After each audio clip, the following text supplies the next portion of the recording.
মহারাজ এমন একজন মহান সন্ত যিনি তার সদ্ভক্তি, তত্ত্বজ্ঞান, করুণা এবং সেবার মাধ্যমে সমাজে এক নতুন দৃষ্টান্ত স্থাপন করেছেন। সন্ত রামপালজি মহারাজের নেতৃত্বে তার সকল সতলোক আশ্রম থেকে সমাজ কল্যাণের অসাধারণ কাজ সমাজকে সোনালী ভবিষ্যতের এক নতুন আশা দেখিয়েছে। সন্ত রামপালজি মহারাজের কাছ থেকে নাম দীক্ষা গ্রহণের পর লক্ষ লক্ষ মানুষের ক্যান্সার, এইডস ইত্যাদির মতো দুরারোগ্য রোগ সেরে গেছে।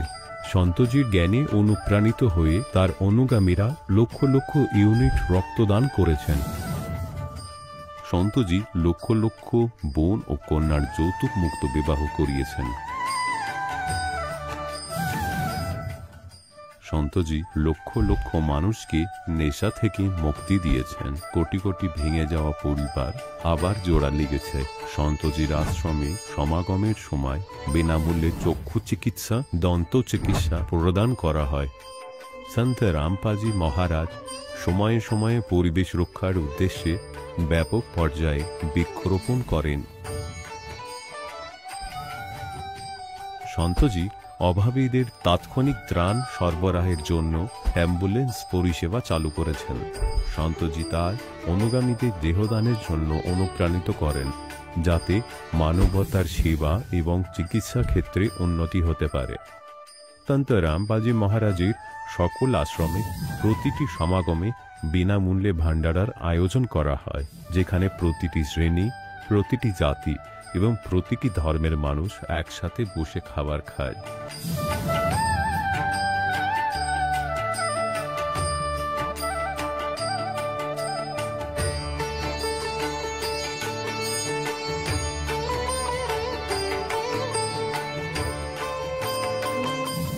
সন্ত রামপালজি মহারাজের অন্নপূর্ণ অভিযান গরিব ও অসহায় মানুষের জীবনে এক নতুন শক্তি ও আশার সঞ্চার করেছে। বাড়ি বাড়ি খাদ্য সামগ্রী এবং প্রয়োজনীয় সাহায্য পৌঁছে দিয়ে সন্ত রামপালজি মহারাজ মানুষকে দুঃখ ও অসহায়তার সঙ্গে লড়াই করার ক্ষমতা দিয়েছেন।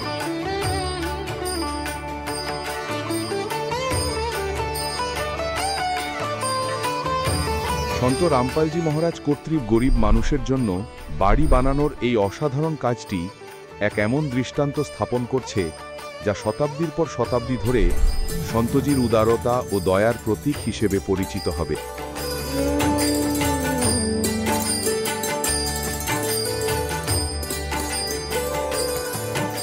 সন্ত রামপালজি মহারাজের আশ্রমে হাজার হাজার বয়স্ক মানুষ সম্মান এবং ভালোবাসার সাথে জীবনযাপনের সুযোগ পান। তাদের খাওয়া, থাকা এবং স্বাস্থ্যের সম্পূর্ণ দায়িত্ব সন্ত রামপালজি মহারাজ গ্রহণ করেন।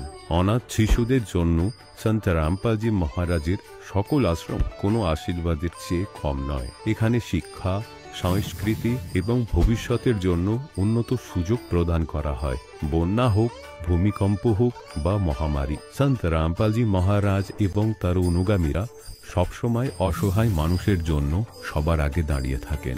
কোভিড মহামারীর সময় সন্ত রামপালজি মহারাজের আশ্রম থেকে কোটি কোটি মানুষের জন্য খাবার, ওষুধ এবং জীবন রক্ষাকারী সামগ্রী সরবরাহ করা হয়েছিল। দরিদ্রদের সাহায্য হোক বা কোনো শোষিত ও নিপীড়িত শ্রেণীর অধিকার ও সম্মানের লড়াই, সন্ত রামপালজি মহারাজ সবসময় তাদের কণ্ঠস্বর সরকারের কাছে পৌঁছে দিয়েছেন এবং তাদের যথাযথ ন্যায় বিচার প্রদানে গুরুত্বপূর্ণ ভূমিকা পালন করেছেন। সমাজে আধ্যাত্মিক এবং সামাজিক মূল্যবোধ সম্পর্কে সচেতনতা বৃদ্ধিতে সন্ত রামপালজি মহারাজ প্রতিটি পদক্ষেপে মানবতার সত্যিকারের সেবক হিসাবে প্রমাণিত হয়েছেন। সন্ত রামপালজি মহারাজের জীবন আমাদের শেখায় যে সত্যিকারের সেবা হলো সেই সেবা যা নিঃস্বার্থভাবে করা হয়। আসুন আমরাও সেই মহান সেবার কাজে এই মহান সাধকের সাথে যুক্ত হই এবং সন্ত রামপালজি মহারাজের কাছ থেকে নাম দীক্ষা নিয়ে আমাদের জীবনকে ধন্য করি।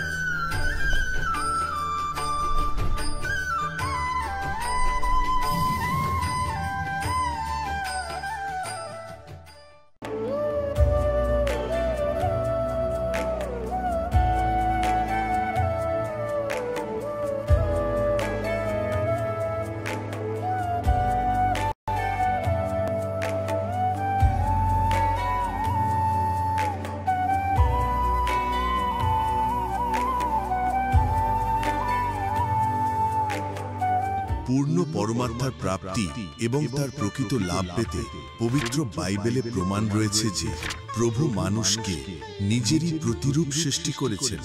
6 দিনে সৃষ্টি রচনা করে 7ম দিনে বিশ্রাম নেন। হযরত মুহাম্মদকে খোদা স্বয়ং বলছেন যে আমি তোমায় সেই পরমাত্মার মহত্ব বলার জন্য পাঠিয়েছি। সেই পরমাত্মা হলেন কবির, যিনি 6 দিনে সৃষ্টি রচনা করলেন এবং 7ম দিনে সিংহাসনে আসীন হলেন। তার খবর কোনো বাখবর ব্যক্তিকে জিজ্ঞাসা করে দেখো। অনুগ্রহ করে অবশ্যই শুনুন জগৎগুরু তত্ত্বদর্শী সন্ত রামপালজি মহারাজের অমৃত প্রবচন। নমস্কার প্রিয় দর্শকবৃন্দ, আজকের সাক্ষাৎকারে আমরা শুনব এক হৃদয় ছুঁয়ে যাওয়া সত্য কাহিনী। পশ্চিমবঙ্গের জলপাইগুড়ি জেলার হলদিবাড়ির সরল প্রাণ ভক্ত বিজয় পাহাড়িজির জীবন সম্পর্কে। একসময় যিনি ছিলেন প্রচলিত ধারার পূজারী, নানান দেবতার উপাসক, সমাজের রীতির অনুগামী।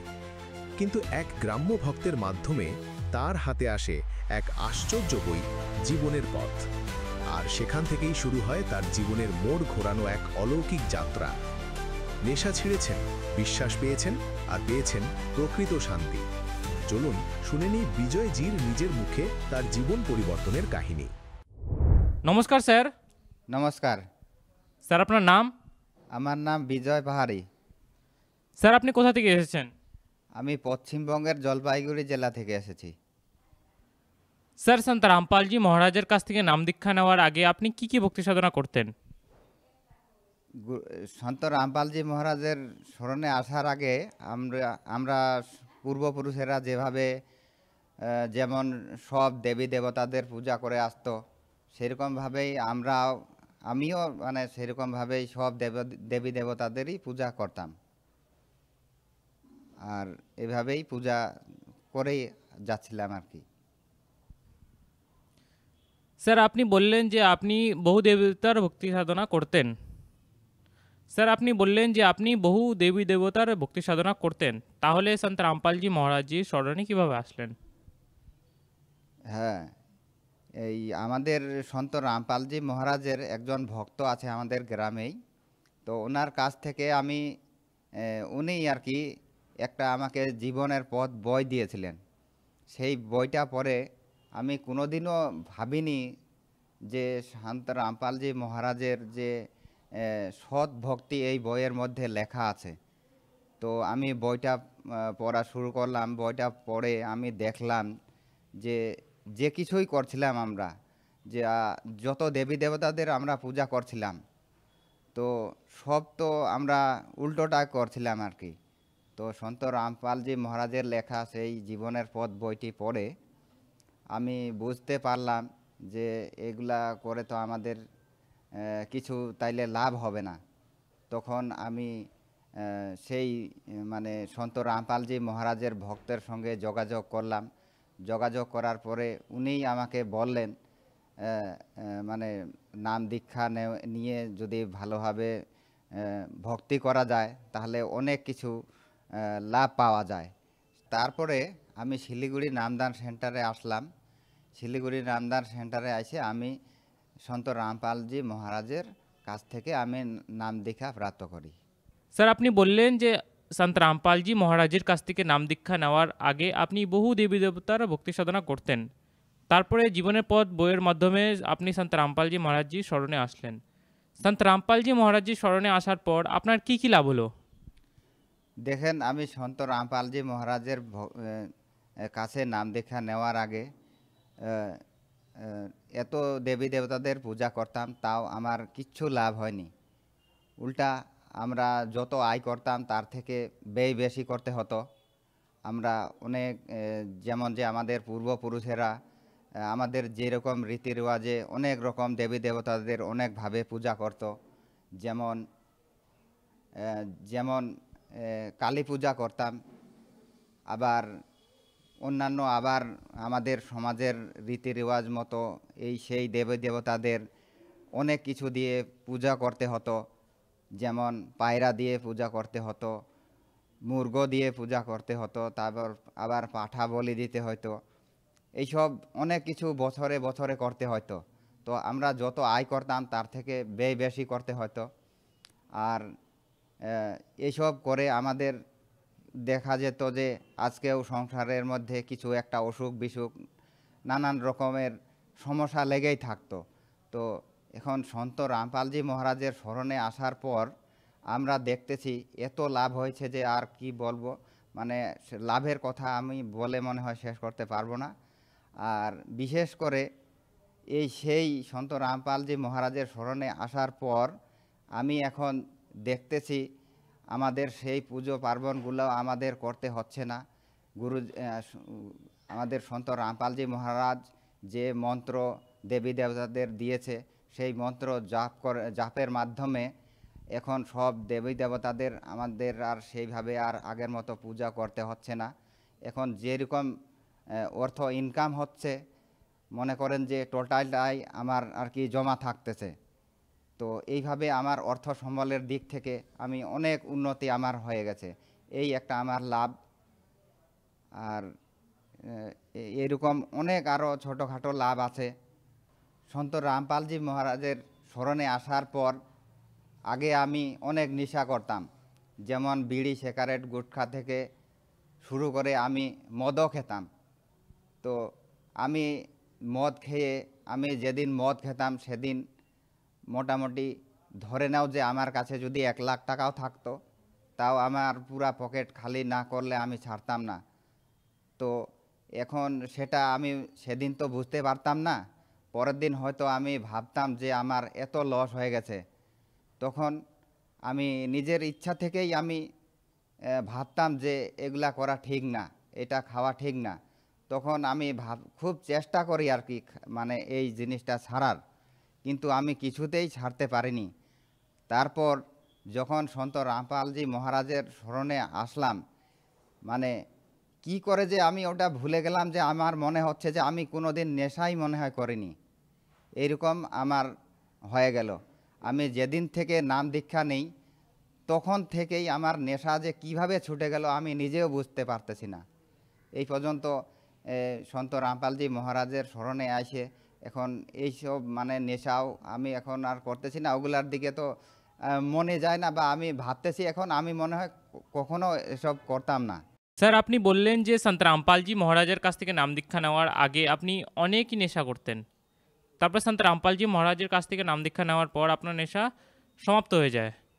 এটা কিভাবে সম্ভব যে একটা সন্তের কাছে নাম দীক্ষা নিয়ে মানুষের নেশা সমাপ্ত হয়ে যায়? এই বিষয়ে আপনি কি বলতে চান? আমি এটাই বলবো যে সন্ত রামপালজি মহারাজ সৎ ভক্তি দেন, এনার যে দেবী দেবতাদের মন্ত্র দেন ইনি, সৎ মন্ত্র সৎ ভক্তি, সেটা জাপ করলে আর সৎ ভক্তি করলেই আপনার থেকেই সেটা দূর হয়ে যায়। সন্ত রামপালজি বলেছেন,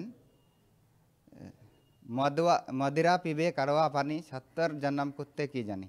এর অর্থাৎ হচ্ছে যে একবার মদ খাবে তাকে 70 জন্ম কুকুরের জনিতে যেতে হবে, মতলব জন্ম নিতে হবে কুকুরের 70 বার।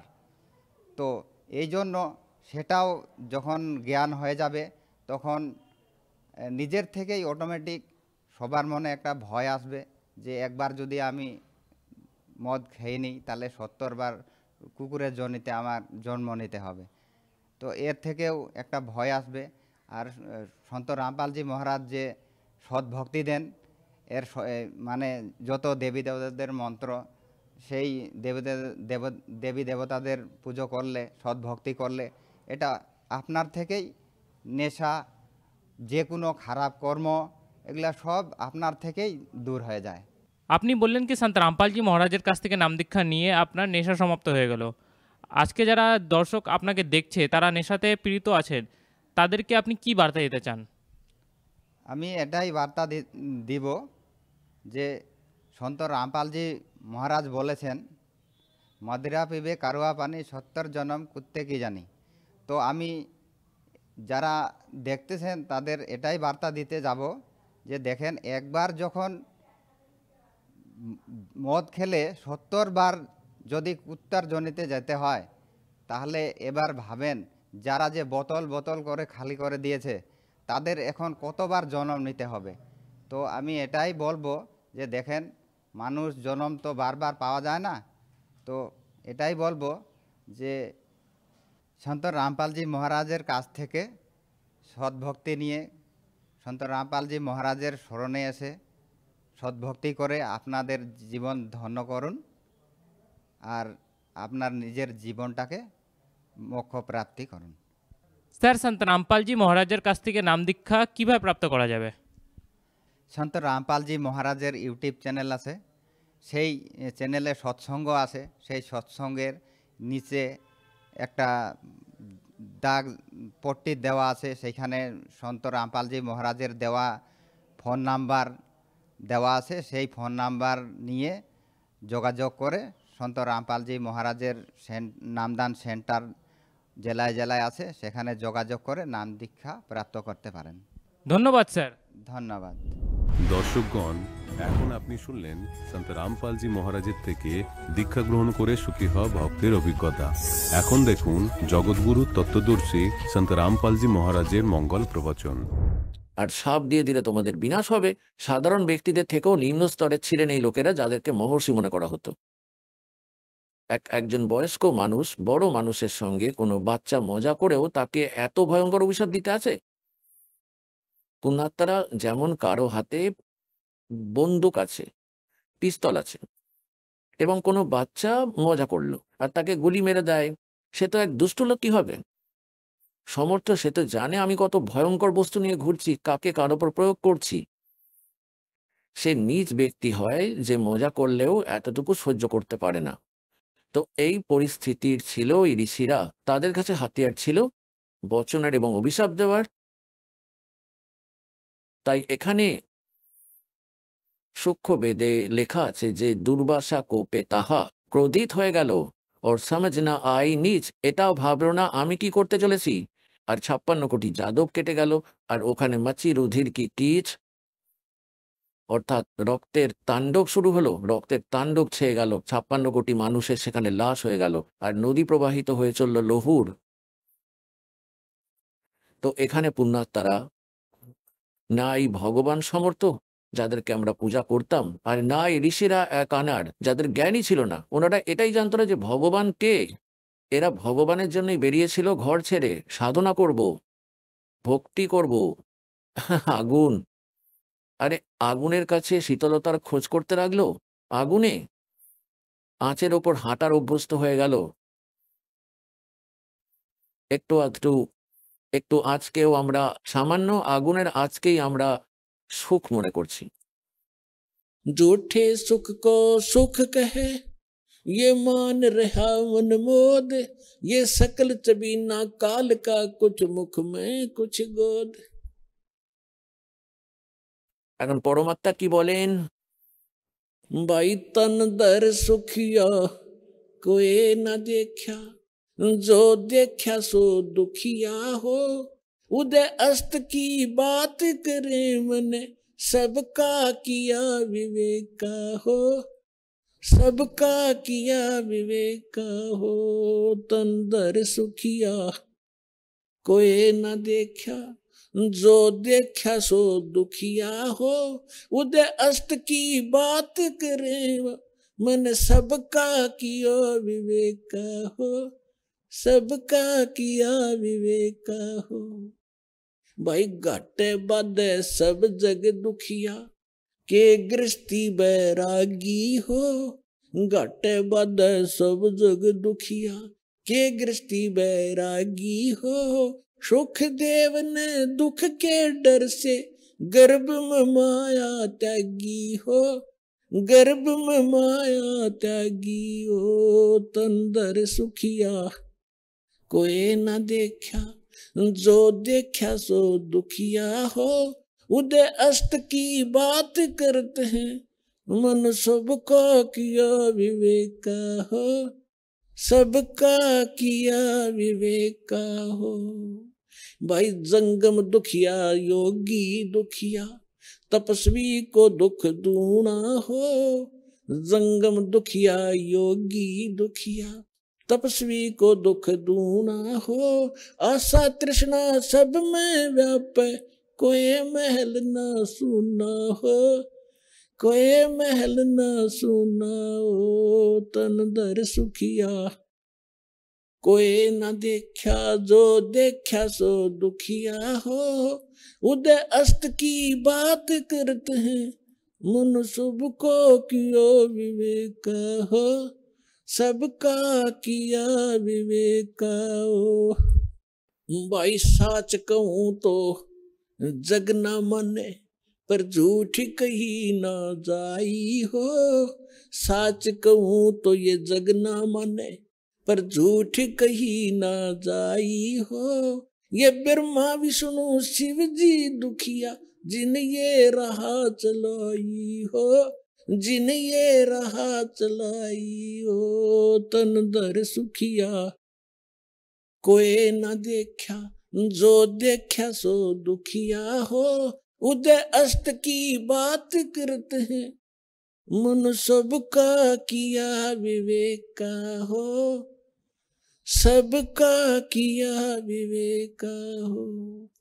भाई सूरपति दुखिया भूपति दुखिया, रंक दुखी बपरीति हो। सूरपति दुखिया भूपति दुखिया, रंक दुखी बपरीति हो। कहे कबीर और सब दुखिया, एक संत सुखी मन जीती हो, संत सुखी मन जीती हो। तन दर सुखिया कोई न देख, जो देखा सो दुखिया हो। उदय अस्त की बात करते हैं, मन सबको किया विवेक हो, सबका किया विवेक हो। सूरपति दुखिया भूपति दुखिया, रंक दुखी बपरीति हो।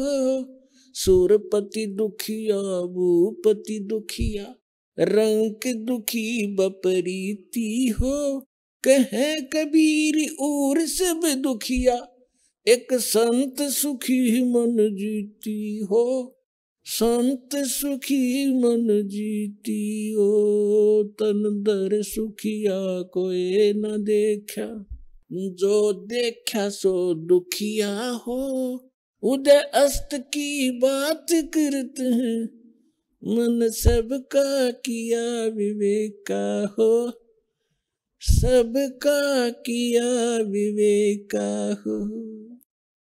কুলত্তাগণ, সৌভাগ্য আপনাদের এবং ধন্য আপনার মাতা পিতা যাদের থেকে জন্ম হয়েছে।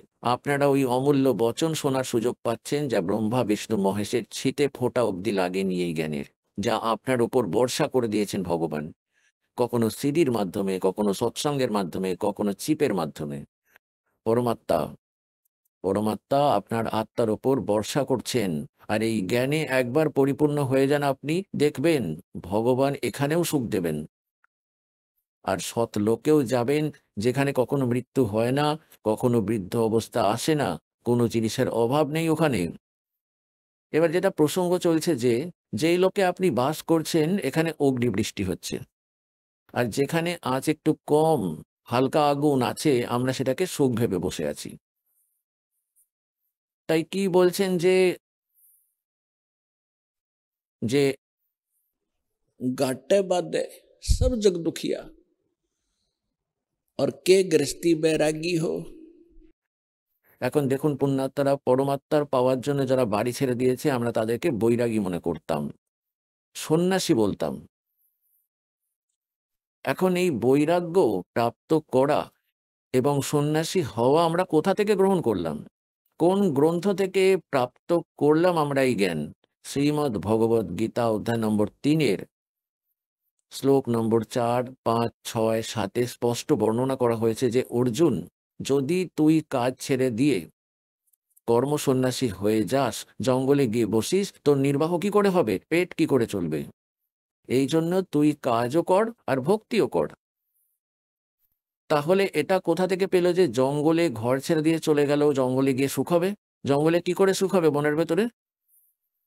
এখন ঘরে সমস্ত সুবিধা আছে আপনার, সময় মতো খাবার পাচ্ছেন, কুড়ে ঘর আছে বা বাড়ি আছে, যেমনই হোক আপনার সুবিধা কর্মানুসারে মিলেছে, তাতেই সন্তুষ্ট হন। তাতে বসেই নিজের ভক্তি করুন। সময় মতো খিদে পেল, তো খাবার খেলাম, ক্ষুধা সমাপ্ত হলো, ওই ইচ্ছা সমাপ্ত হলো, ওই ওই কল্পনা সমাপ্ত হলে তবেই তো ভক্তি করবে। ধরো খাবার পেল না, তাহলে ভক্তি কি করে করবে? ওটাই ভাবতে থাকবে যে কোথা থেকে পাবো, কি করে আসবে। ভক্তির নয়, খাবারের সুমিরন হবে, ওটা ভগবানের হবে না। এবার ধরুন বাড়ি ছেড়ে দিয়ে চলে গেলেন, বৈরাগী হয়ে গেল। সেখানে গিয়েও গরম লাগবে, শীতও আসবে, বর্ষাও হবে। তার জন্য তাকে কুঁড়েঘর বানাতে হবে, ঝুপড়ি অথবা গুহা খুঁড়তে হবে। আর খিদে পেলে ফের গ্রামে যেতে হবে চাওয়ার জন্য যে দেবেন মাতা, দেবেন মাতা, দেবেন কিছু, কিছু দিন একটু অন্ন। এবার যতক্ষণ খাবার না মিলবে তার ভগবানের কথা তো মনেই আসবে না, খাওয়া খাওয়া মনে আসবে খালি।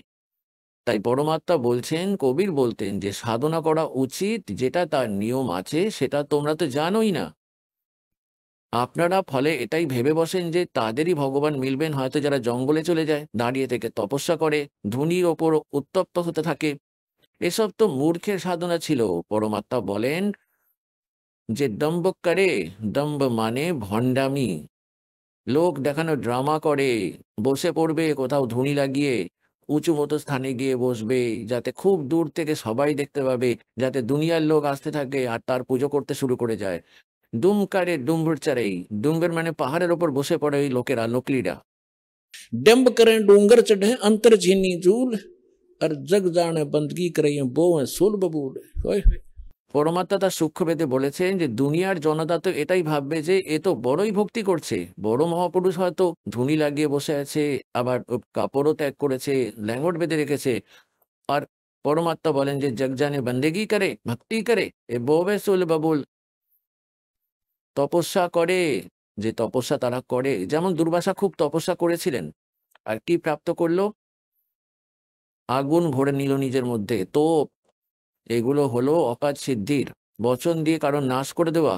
যেমন দুর্বাসার অভিশাপ দিয়ে দিলেন বেমতলব অকাজের।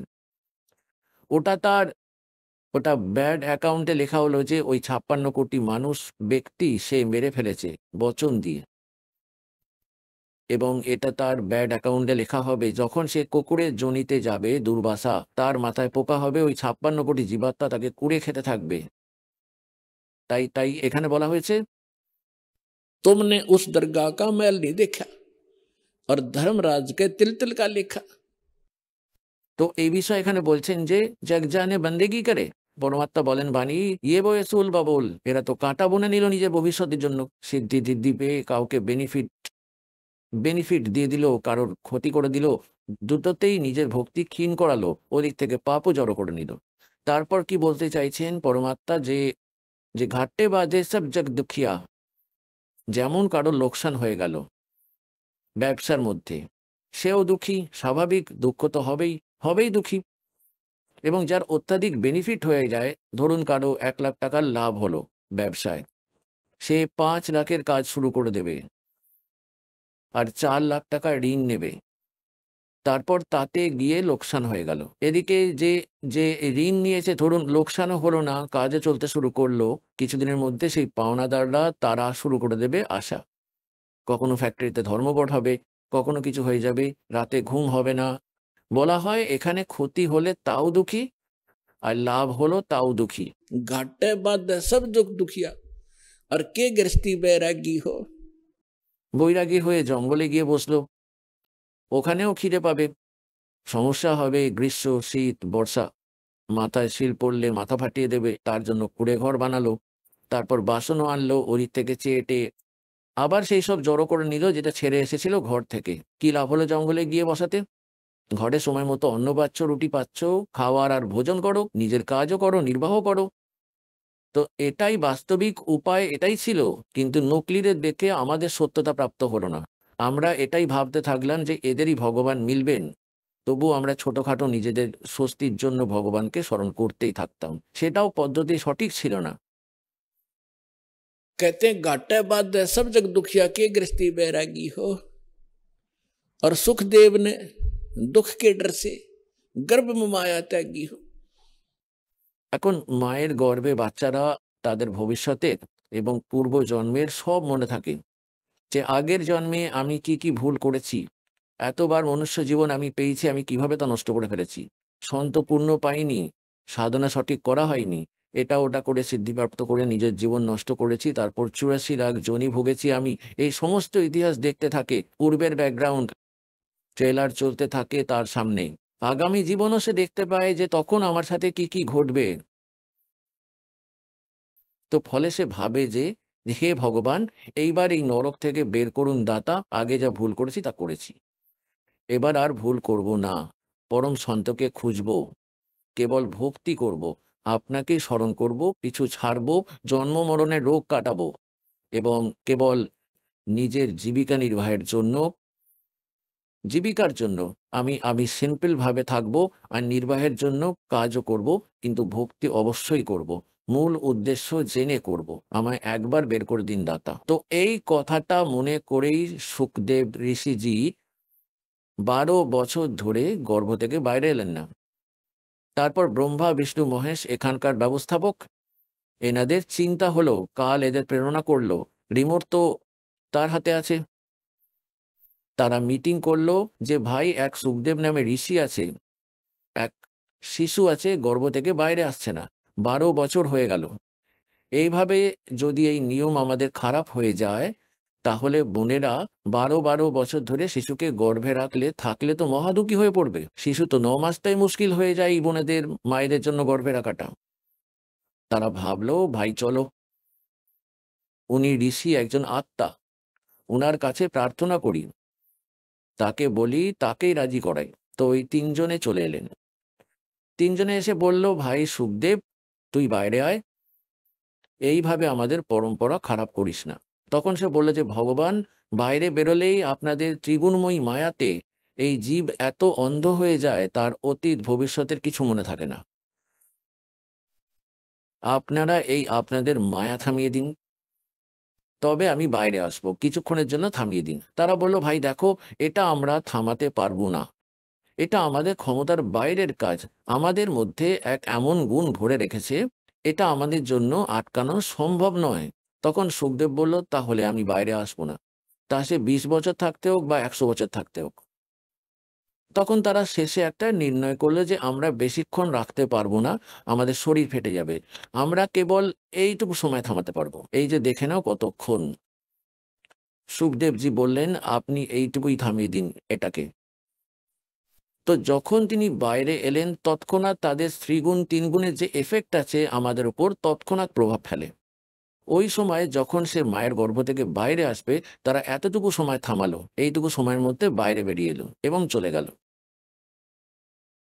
এবার পুণ্যাত্মারা, তিনি এই দুঃখের ভয়ে গর্ভে মায়া ত্যাগ করলো যে আমি এই সংসারে চক্করে পড়বো না, নিজের মোক্ষ করাবো। মোক্ষ কি বাচ্চাদের খেলা? বাড়ি থেকে উড়ে চললো আকাশে। আকাশের পূর্বে সংস্কার ছিল, তার মধ্যে এতটা সিদ্ধি ছিল, আকাশে উড়ে যেত, আকাশে উড়ে গেল।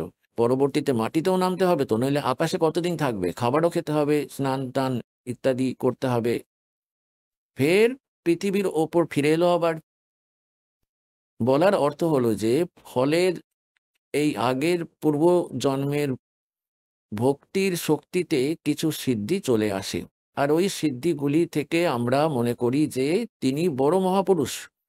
সিদ্ধি হলো এই প্রাণী সবচেয়ে বড় শত্রু, আর এজন্য এইসব কারণেই এই সকল ঋষি মহর্ষিরা প্রসিদ্ধ লাভ করেছেন। শেষে গিয়ে আপনারা কাহিনী বহুবার শুনেছেন সুখদেব ঋষির। ইনি ঋষি মহর্ষিদের মাঝে যেতেন, খুব সৎকার করত, স্বর্গলোকে যেত, সেখানেও তাকে বিশেষ আসন দেওয়া হতো যে বড় মহাপুরুষ। একদিন বিষ্ণুলোকে গেলেন। যেমন প্রত্যেক ডিস্ট্রিক্টে এবং প্রত্যেক প্রান্তে গভর্নমেন্ট রেস্টুরেন্ট, গভর্নমেন্ট ওগুলো থাকে, ওই রেস্ট হাউসগুলি হয়, তাতে উচ্চ আধিকারিকরাই গিয়ে থাকে। তো এই সুখদেব প্রত্যেক ভগবানের ওই লোকে, শিবলোকে, বিষ্ণুলোকে, ব্রহ্মাজির লোকে, ইন্দ্রর লোকে, এনাদের নিজ নিজ আলাদাভাবে রেস্টুরেন্ট আছে, যেখানে অধিকারীগণ অর্থাৎ দেবলোকেরাই গিয়ে থাকেন। তো তিনিও পৌঁছে গেলেন ওখানে। সুখদেব ঋষি বিষ্ণুজির লোকে ওই রেস্ট হাউসে যেতে লাগলেন। সামনেই দাঁড়িয়েছিল গেটকিপার, আটকে দিল। ঋষিজি দাঁড়াও, বলল হ্যাঁ বলো, আপনার অ্যাপয়েন্টমেন্ট লেটার দেখান, আপনি কে, কোন র্যাঙ্কের আপনি বলুন। তার মানে আপনার গুরু কে? আমার গুরু নেই। আমার গুরুর কি প্রয়োজন যখন আমার নিজের কাছে এত শক্তি আছে? এরম ভাবে তো বলে এভাবে নয়।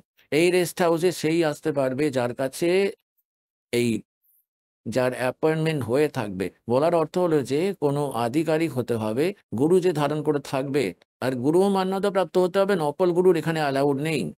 নকল গুরুদের ভক্তি করে নকল গুরুদের থেকে।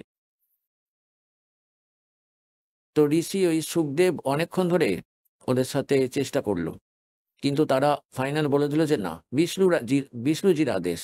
তখন ঋষি ভেবেছিল, সুখদেব ঋষি, যে বিষ্ণুজি খুব খুশি হবেন আমার প্রতি, আমি এত ভক্তি করে এসেছি, আর উনি তো ভক্ত বৎসল। তো সুখদেব ঋষি বললেন যে বিষ্ণুজির সঙ্গে কথা বলাও আমার, তোমরা আমাকে কেন যেতে দিচ্ছ না? তখন ওই পাহাড়দাররা গেল বিষ্ণুজির কাছে, বাকিরা ওখানেই দাঁড়িয়ে রইল এক দুজন, যে ভগবান, এরকম এক ঋষি এসেছেন, সুখদেব নাম বলছেন, আর উনি জেদ করছেন যে এই স্বর্গের ভেতরে রেস্টুরেন্টে যাওয়ার জন্যে, রেস্ট হাউসের মধ্যে যাওয়ার জন্যে। তো শ্রী বিষ্ণু জিজ্ঞেস করলেন, তোমরা মানা করলে কেন?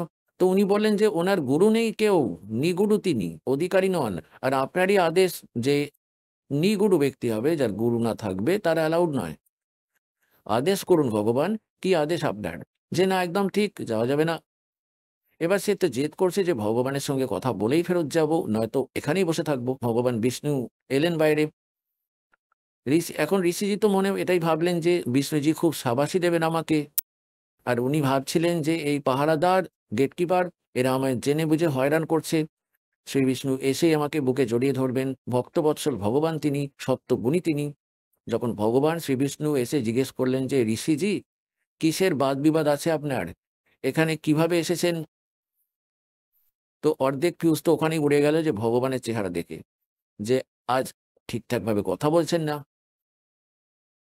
তখন ঋষি বললেন সুখদেবজি, যে আগে আমি এইরকম, সুখদেব নাম আমার, আর আমি গেস্ট হাউসে এই রেস্টুরেন্টে যেতে চাইছিলাম স্বর্গে, এরা মানা করে দিল যেতে, এরা আমায় আটকে দিল। তখন ভগবান বিষ্ণু তাদের সামনেই বললেন পাহারাদারদেরকে, যে কেন আপনারা ঋষিজিকে আটকালেন? পাহারাদার বললেন, আপনার তো আদেশ আছে, যাদের গুরু নেই, মান্যতা প্রাপ্ত গুরু, তারা এই আপনার রেস্টুরেন্ট অর্থাৎ আপনার এই স্বর্গে অ্যালাউড নেই। তখন শ্রী বিষ্ণু জিজ্ঞাসা করলেন, কেন ঋষিজি, আপনার কোনো গুরু নেই? বলল, আগে না। সুখদেব বললেন, না, আমার তো কোনো গুরু নেই। তাহলে যান আপনি এখান থেকে, আর গুরু বানিয়ে আসবেন এখানে। তো পুণ্যাত্মারা দেখুন, সূক্ষ্ম বেদের জ্ঞান থেকে আপনারা জানতে পারবেন, সূক্ষ্ম বেদ থেকে, এই তত্ত্ব জ্ঞান থেকে আপনি দেখবেন, এখনো অবধি আমরা কি দেখতাম, দাস খুব দেখেছে যারা লাল কাপড় পরে নিয়ে আর কোনো গুরুপদ প্রাপ্ত করে ফেললো, ঘর ত্যাগ করে সন্ন্যাসী হয়ে গেল, ব্রহ্মচারী হয়ে গেল। তারা এটাই ভাবতো যে গৃহস্থরা তো এক এক নেগলেক্টেড মানুষজন। তাদেরকে যেমন আগে শূদ্রদের মনে করা হতো, সেরকমই দৃষ্টিকোণ ছিল এই ঋষিদের, যে গৃহস্থ তো এমনি রিজেক্টেড হয়, শ্রদ্ধেয় তো হয় না এরা।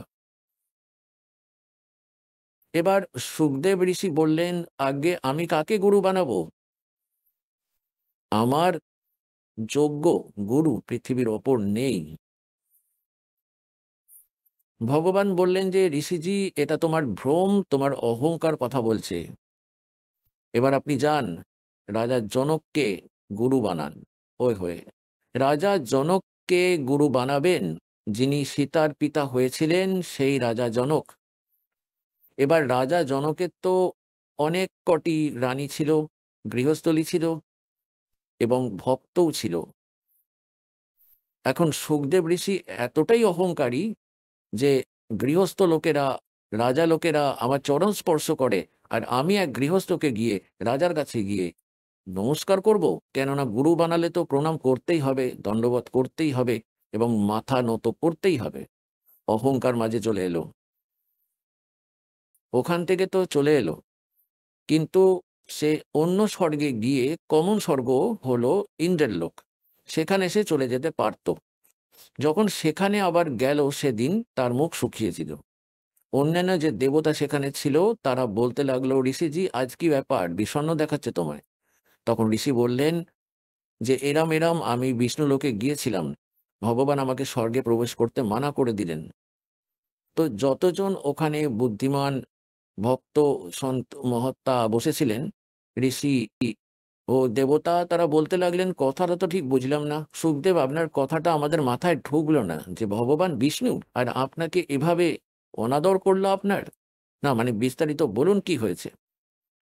তখন সে বলল যে ভগবান বলেছে তুই গুরু ধারণ করিসনি, এই জন্য তুই এখানে থাকার অধিকারী নয়।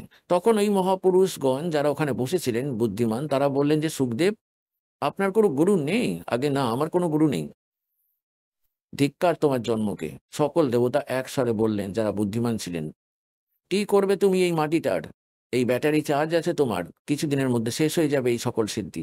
তারপর কীট পতঙ্গ পশুর জনিতে যাবে, গাধা হতে হবে, গুরু ধারণ করতেই হবে। আর দ্বিতীয়ত ভগবান বলে দিয়েছেন এরপরেও কিন্তু অন্য কিছু হবে না। ভোলা মানুষ, যখন ভগবান বিষ্ণু বলেই দিয়েছেন, ওনাকে যাকে তুমি ভগবান বিশ্বাস করো সেই বলে দিয়েছে যে গুরু বানাও, কিন্তু তবুও তোমার মধ্যে কিন্তু কিন্তু ভাব রয়েছে, তাহলে তুমি কিসের ঋষি হলে? তখন তাদের সে কি বলল যে ভাই, राजा जनक गृहस्थी भाई, कैसे शीस निभाऊं जाई। सुखदेव बोले ज्ञान विवेका, हम स्त्री का मुख नहीं देखा, देख हाट की काल की आंट। আর তারপর কি বললেন উনি? के राजा जनक गृहस्थी भाई, और कैसे शीस निभाऊं जाई। আর বলে সুখদেব জ্ঞান বিবেকা, নিজের বুদ্ধিমত্তায় সে খুব বুঝে শুনে এই কথাটা বলল যে আমি কোনো নারীর মুখ দেখিনি, আমি তো বালক ব্রহ্মচারী, আর রাজারা গৃহস্থ মানুষ, তারা একাধিক, রানীরাও অনেক কজন, আর তাকে কি করে মাথা ঠোকাবো, কি করে মাথা নত করব? আমার তো সর্বনাশ হয়ে যাবে মান সম্মানের। তখন ঋষিরা বলল, হায় সম্মান অথবা ভগবান, না হলে তুই পরের জন্মে গাধা হবে, এই সমস্ত মান সম্মান তোমার লুটিয়ে বেড়াবে ঋষিজি। এবার তার মনে একটা ধাক্কা লাগলো হঠাৎ করে, কেননা মহত্তা ভক্ত উনি ভগবানের জন্য ঘুরে বেড়াচ্ছেন, তার অন্তরে জায়গা আছে ভগবানের, কিন্তু অজ্ঞতা অহংকার, অজ্ঞানতার ফলে অহংকার তৈরি হয়। তো তার একদম ধাক্কা লাগলো, আর তার একদম পূর্বের ব্যাকগ্রাউন্ড চলতে লাগলো। সে সামান্য ঝলক দেখতে পেল যে এক সময় এই এই সুখদেব ঋষি 84 লক্ষ যোনি ভুগছিল, গাধার যোনিতে ঘুরে ঘুরে বেড়াচ্ছিল, জন্মেছিল এবং অন্ধ হয়ে গেল। কুমোর তাকে ত্যাগ করে দিল। জঙ্গলে চলতে চলতে যাচ্ছিল এক সরু পথ ধরে, অনুমান করতে করতে এগিয়ে গিয়ে একটা নালা ছিল সামান্য 2.5-3-4 ফুটের, লোকেরা ওর ওপরে দিয়ে লাফিয়ে চলে যেত এবং ওতে পা ফেলে ফেলে চলে যেত আগে পিছে পড়ে। এমন কেউ এক্কা দুক্কা লোক যেত ওই রাস্তা দিয়ে। সুখদেব অর্থাৎ ওই অন্ধ গাধা, সে দেখতে পেল যে নালাটা, এবং ওই নালার মধ্যে ফেসে গেল, সামনে মুখ আটকে গেল, পিছনে ব্যাক আটকে গেল। এবার কেউ একজন ব্যক্তি ওখানে সেই রাস্তা দিয়ে যেত দিনে বা 2-3 দিনে 1-8 জন, তারা ওই বের করতে পারলো না তাকে। তার কোমরের ওপর পা রেখে ব্যক্তিরা তাকে পুল বানিয়ে দিল, পার হতে লাগলো তার ওপর থেকে। ফলে তার সেই ঘটনাটা মনে পড়ে গেল। তারপর 10-15 দিন, সপ্তাহ 10 দিন সে অভুক্ত পিপাসায় ওখানে মরে গেল। ওটাই তার সামনে ঘুরতে লাগলো এই ঘটনাটা। তারপর রাজা জনকের কাছে গিয়ে দীক্ষা নিল। এটা লম্বা কাহিনী, ফের কোনোদিন বলবো। তাই এখানে পরমাত্মা বলছেন, भाई घाटे बाधे सब जग दुखिया, के गृहस्थी बैरागी हो।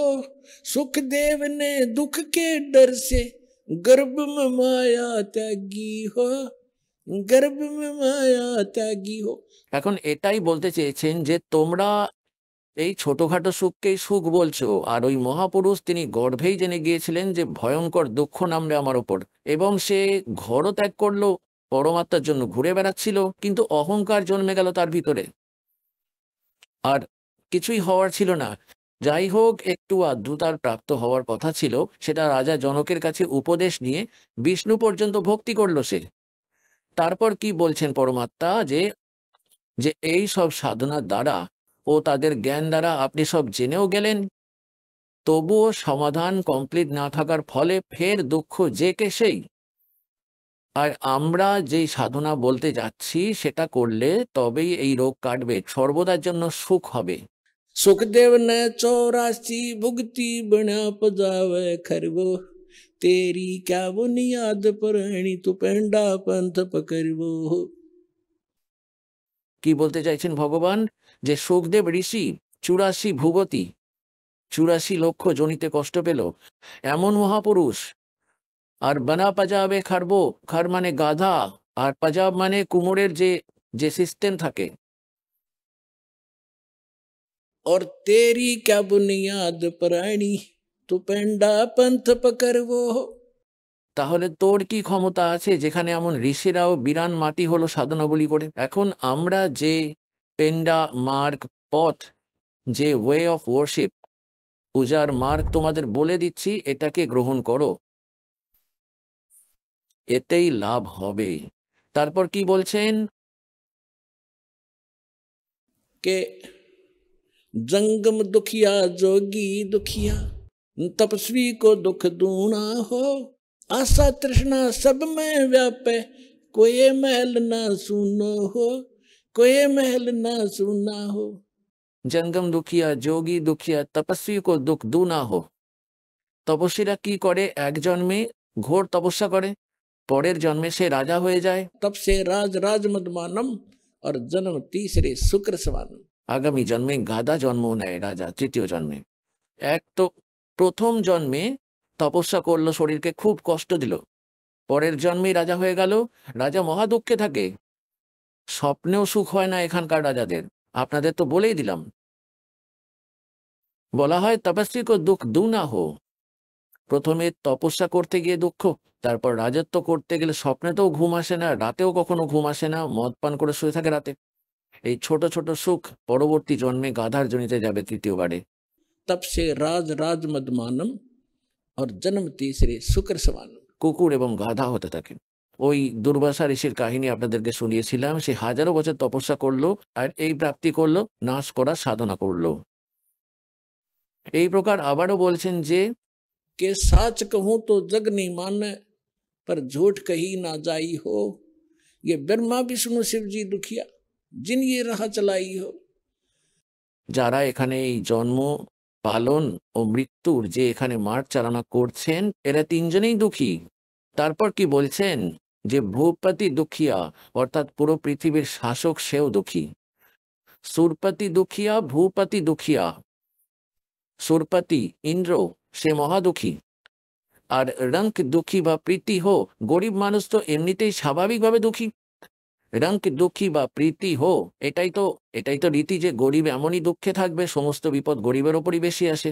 যে সৎ ভক্তি করে না ওই গরিব, এবং যখন ভক্তি সঠিক পেয়ে যায়, কবির সাহেব বলেন, कहे कबीर और सब दुखिया, एक संत सुखी मन जीती हो, संत सुखी मन जीती हो। সন্ত হও, পরম ভক্ত হও, পরম সন্তের কাছে দীক্ষা নিয়ে তারপর যেভাবে সন্ত বলে দেবেন, যিনি পরম সন্ত হবেন। सतगुरु मिले तो इच्छा मेटे, पद मिल पदे समाना, चल हंसा उस लोक पठाऊं, जो आदि अमर अस्थाना। এখন কি বলছেন? যে সৎগুরু পেয়ে গেলে এখানকার ইচ্ছা সমাপ্ত করবেন সবার আগে। যে কিসের জন্য তুই সারাটা জীবন নষ্ট করছিস? এই বাড়ি আর বাংলোর জন্য? 1 মিনিটের মধ্যে মৃত্যু হয়ে গেলে এই জোগাড় করা সবকিছু ছেড়ে দিয়ে গাধা হয়ে ঘুরে বেড়াতে হবে তোকে। তাই বলছেন যে যখন সন্ত, ওই ভক্ত সুখী হবে যে এই তত্ত্বজ্ঞানের আধারে নিজের জীবন যাত্রাটা তৈরি করবে। এছাড়া কেউ এই পৃথিবীতে সুখী হতে পারবে না। এখন আপনি শুনলেন সন্ত রামপালজি মহারাজের মঙ্গল প্রবচন। আসুন এখন শুনি সন্ত রামপালজি মহারাজের থেকে নাম দীক্ষা গ্রহণ করে এবং সদ্ভক্তি করে আশ্চর্যজনক লাভ অর্জনকারী অনুগামীদের অভিজ্ঞতা। নমস্কার দর্শকবৃন্দ, আজকের সাক্ষাৎকারে আমরা শুনতে চলেছি সুন্দরবনের চুনোখালি থেকে আসা ভগীরথ পাত্রজির জীবনের এক গভীর এবং অলৌকিক পরিবর্তনের গল্প। নাম দীক্ষার আগে তিনি ছিলেন এক প্রচলিত ভক্ত। ভগবান শ্রীকৃষ্ণের হরিনাম কীর্তন, মনসা, কালী, দুর্গা, সরস্বতী সব পূজাই করতেন, পালন করতেন একাদশীর ব্রত। কিন্তু তবুও কোথাও যেন কিছু অপূর্ণ ছিল। 2022 সালের 24 তারিখে তিনি সন্ত রামপালজি মহারাজ থেকে নাম দীক্ষা গ্রহণ করেন। তার মামার হাত ধরে সেই সত্য আলোর পথে যাত্রা শুরু। আর তারপর কি? এক ভয়ানক অ্যাক্সিডেন্ট থেকেও তিনি অক্ষত থাকলেন। তার ছোট ছেলের জীবন বাঁচল এক অলৌকিক উপায়ে। বিষধর সাপের মুখোমুখি হয়েও রক্ষা পেলেন কেবল সৎনাম জপের শক্তিতে। আর যে নেশায় তিনি অভ্যস্ত ছিলেন, সেই সবও ছেড়ে দিলেন সহজেই, নির্ভার মনে। ভগীরথজি আজ একজন শান্ত, সুস্থ, আত্মবিশ্বাসী সৎসঙ্গী। চলুন শুনে নেওয়া যাক তার নিজের মুখেই এই অসাধারণ যাত্রার অনুপ্রেরণাময় কাহিনী। নমস্কার স্যার। সৎ সাহেব। আপনার নাম? ভগীরথ পাত্র। আপনি কোথা থেকে এসেছেন? আমি সুন্দরবন চুনোখালীর থেকে এসেছি।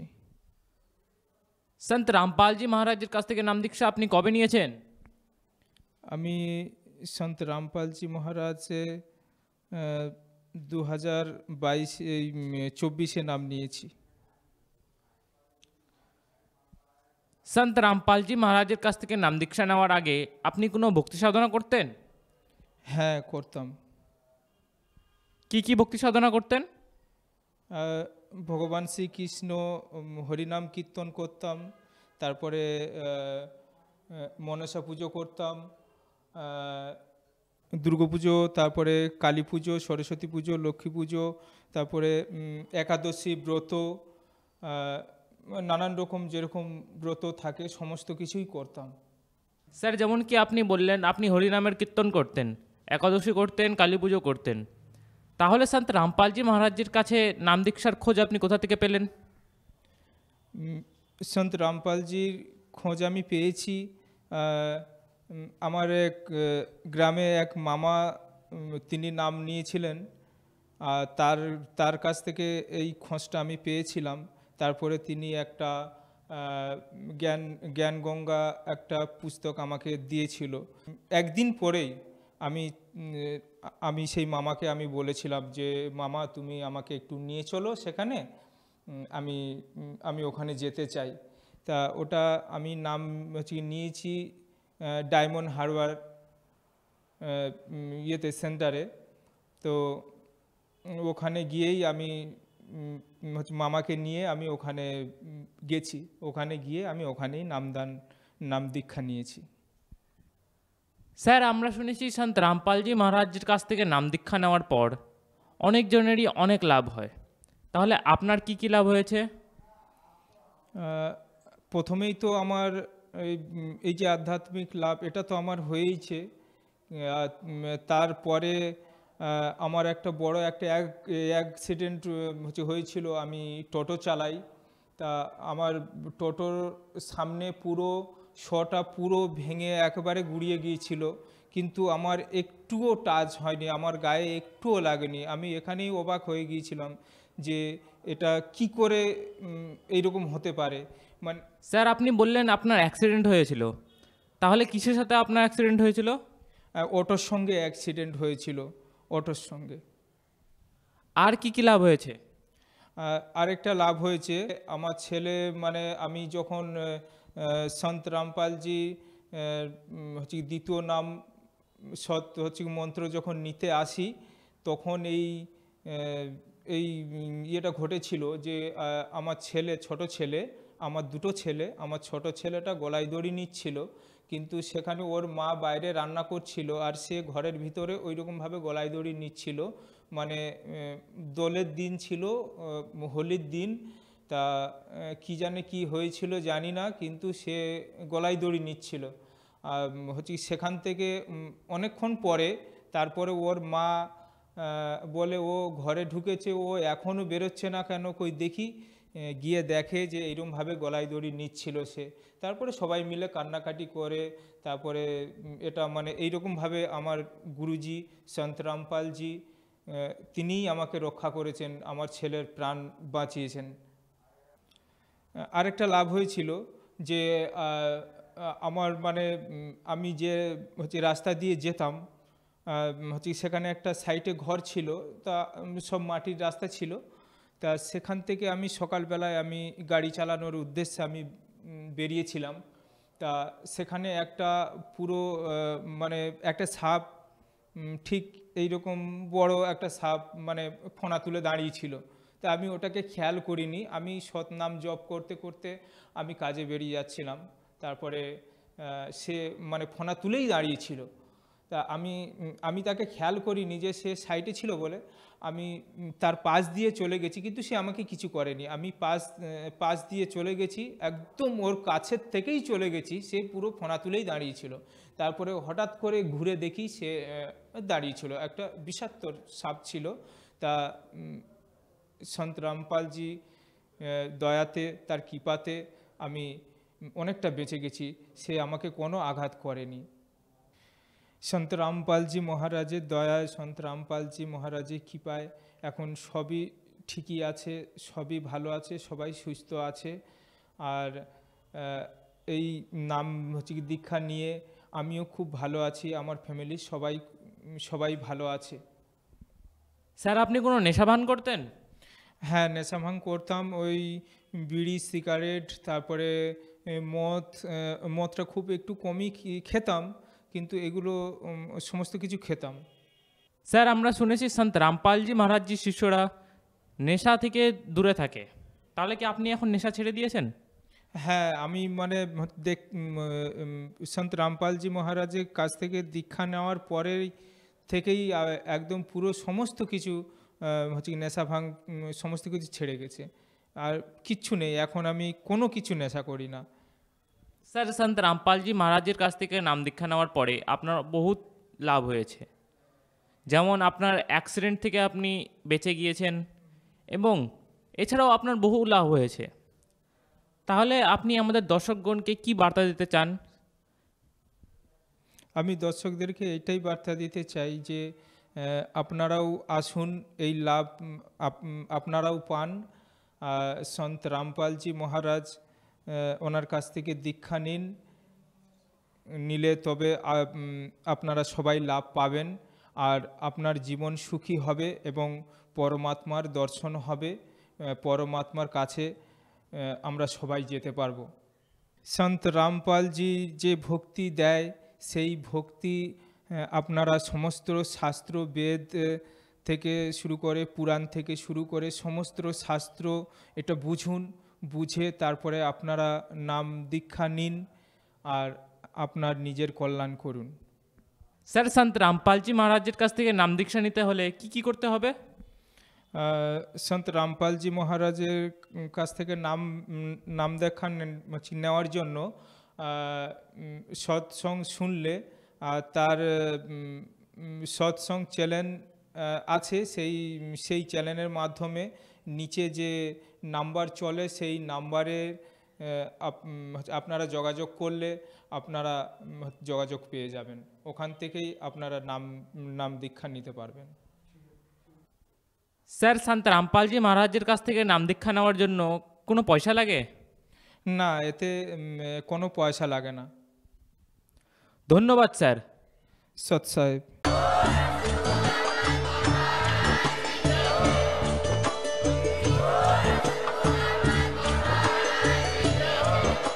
আপনারা শুনছিলেন জগৎগুরু তত্ত্বদর্শী সন্ত রামপালজি মহারাজের মঙ্গলময় প্রবচন। অধিক তথ্য জানার জন্য ভিজিট করুন আমাদের ওয়েবসাইট www.jagatgururampalji.org। সন্ত রামপালজি মহারাজের শুভাশীর্বাদে সম্পূর্ণ বিশ্বে 500-এরও অধিক নাম দীক্ষা কেন্দ্র আছে, যেখানে সন্ত রামপালজি মহারাজের দ্বারা অনলাইনে সম্পূর্ণ বিনামূল্যে নাম দীক্ষা দেওয়া হচ্ছে। আপনার নিকটবর্তী নাম দীক্ষা কেন্দ্রের ঠিকানা জানার জন্য যোগাযোগ করুন 9188291491।